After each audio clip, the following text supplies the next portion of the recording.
BJP party bike ర్యాలీలో పోలీసుల దురుసు ప్రవర్తనపై కేంద్ర హోంశాఖకు ఫిర్యాదు చేస్తామని, ఏడాది పాలనలో ప్రజలకు ఇచ్చిన హామీలను నెరవేర్చడంలో ప్రభుత్వ వైఫల్యాన్ని నిరసిస్తూ బీజేపీ చేపట్టిన శాంతియుత ర్యాలీని విజయవంతం చేసిన వారందరికీ బీజేపీ రామగుండం ఇన్ఛార్జి కందుల సంధ్యారాణి ధన్యవాదాలు తెలిపారు. గోదావరికని ప్రెస్ క్లబ్ లో గురువారం ఏర్పాటు చేసిన విలేకరుల సమావేశంలో సంధ్యారాణి మాట్లాడుతూ, ఎన్నికల సమయంలో కాంగ్రెస్ పార్టీ ప్రజలకు ఇచ్చిన హామీలను నెరవేర్చడంలో, ఏడాది కాలం పాలన ముగిసిన హామీలను నెరవేర్చడంలో ప్రభుత్వం విఫలం చెందిందని, దాన్ని నిరసిస్తూ బీజేపీ పార్టీ శాంతియుత ర్యాలీ ద్వారా ప్రజల పక్షాన పోరాటం సిద్ధమైందని తెలిపారు.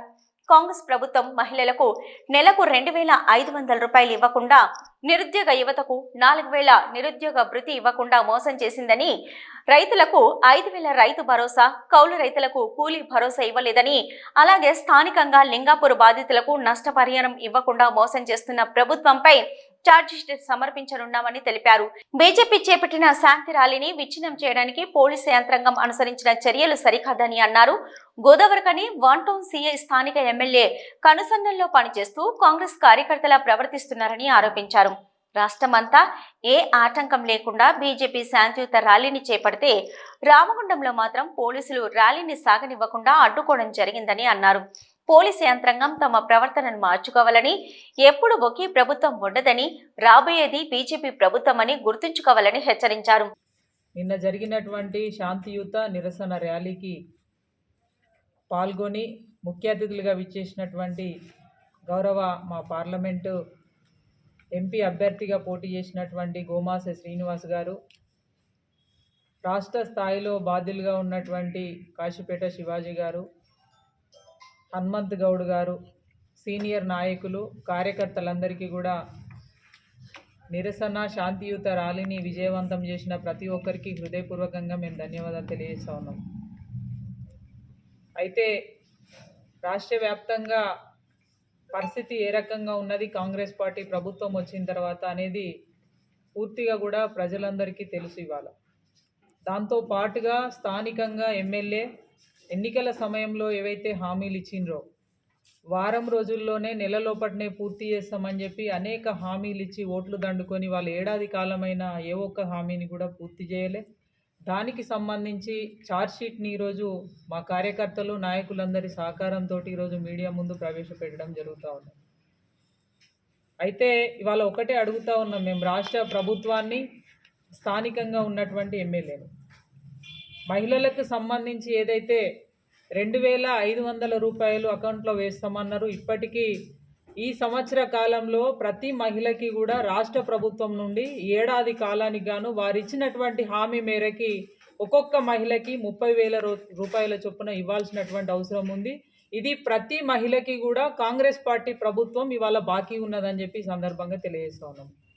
అదే రకంగా నిరుద్యోగులకు సంబంధించి 4,000 రూపాయలు ఇస్తామని ఏదైతే హామీ ఇచ్చిండ్రో ప్రతి నెల, ఇప్పటికీ ఏడాది కాలానికి గాను 48 రూపాయలు ఇవాళ కాంగ్రెస్ పార్టీ ప్రభుత్వం బాకీ ఉన్నది. యువకులారా మీరంతా కూడా ప్రశ్నించాల్సిందిగా ఇటు యువకులని కోరుతా ఉన్నాం, ప్రభుత్వాన్ని కూడా డిమాండ్ చేస్తూ ఉన్నాం. అదే రకంగా ఇక్కడ ఉన్నటువంటి స్థానిక ఎమ్మెల్యే ప్రతి వేదికలో ఆర్ఎఫ్సిఎల్ ఏదైతే ఇక్కడ మేజర్ ఇష్యూ ఉన్నదో దానికి సంబంధించి గెలిచిన వారం లోపట్నే పూర్తిగా ఆ బాధ్యులు ఎవరైతే ఉన్నారో బాధితులకి పూర్తి ఇచ్చినటువంటి డబ్బులని మొత్తం ఇప్పించడమే కాకుండా చట్టపరమైనటువంటి చర్యలు కూడా తీసుకుంటామని ప్రతి వేదికలో చెప్పిండ్రు. మీరంతా కూడా ఆ వీడియోలలో చూడొచ్చు. మరి ఇప్పటి వరకు సంవత్సర కాలం గడుస్తున్నా మరి వారిపై చర్యలేవి, ఎవరైతే బాధితులు ఉన్నారో వారి నష్టపరిహారం ఎక్కడ ఇప్పించిండ్రో ఇవాళ చెప్పాల్సిందిగా మేము డిమాండ్ చేస్తూ ఉన్నాము. రైతాంగానికి సంబంధించి బండలవాగు ప్రాజెక్టు నెలలోపటినే పూర్తి చేస్తామన్నారు. దాని గురించి కూడా ఇవాళ మరి శ్వేతపత్రం విడుదల చేయాలని చెప్పి మేము ఎమ్మెల్యే గారిని డిమాండ్ చేస్తూ ఉన్నాము. ముఖ్యంగా ఇవాళ రోడ్డున పడ్డటువంటి ఆటో డ్రైవర్లు ఇవాళ ఫ్రీ బస్ అని పెట్టి పూర్తిగా ఆటో డ్రైవర్ కుటుంబాలు ఏవైతే రోడ్డున పడ్డాయో వాటి సంగతి కూడా తేల్చాల్సినటువంటి అవసరం ఉన్నదని చెప్పి మరి రామగుండం ఎమ్మెల్యేను అలాగే ప్రభుత్వాన్ని మేము డిమాండ్ చేస్తూ ఉన్నాము. మేము ఇవాళ డిమాండ్ చేస్తూ ఉన్నాం, ఖచ్చితంగా ఇక్కడ ఉన్నటువంటి పోలీస్ అధికారుల మీద కేంద్ర హోంశాఖకి ఫిర్యాదు చేస్తాము. తప్పకుండా వారి మీద చర్యలు తీసుకోబడతాయి. ఇవాళ మీరు ఇదే రకంగా ప్రయత్నం చేస్తే తప్పకుండా రేపు పోలీస్ కార్యాలయాలు కూడా ముట్టడి చేస్తాము భారతీయ జనతా పార్టీ నుండి. ఇవాళ ప్రజాస్వామ్యంలో ఉన్నామా లేకపోతే పాకిస్తాన్లో ఉన్నామా అని చెప్పి ఈ సందర్భంగా మేము అడుగుతా ఉన్నాము. ఇవాళ ప్రశ్నిస్తే వేధింపులు చేసేటువంటి పోరాటాన్ని విచ్ఛిన్నం చేసేటువంటి ప్రయత్నం. ఇప్పటికైనా మీ ప్రవర్తనని మార్చుకోండి. ఇవాళ ఎప్పటికీ ఒకే ప్రభుత్వం ఉండదు. గతం లోపల 2 దఫాలు కూడా బీఆర్ఎస్కి అవకాశం ఇచ్చిండ్రు, మళ్ళీ ఈసారి కాంగ్రెస్కి అవకాశం వచ్చింది. రేపు తప్పకుండా భారతీయ జనతా పార్టీ అధికారంలోకి వస్తుంది. ఎక్కడ ఉంటారు మీరు?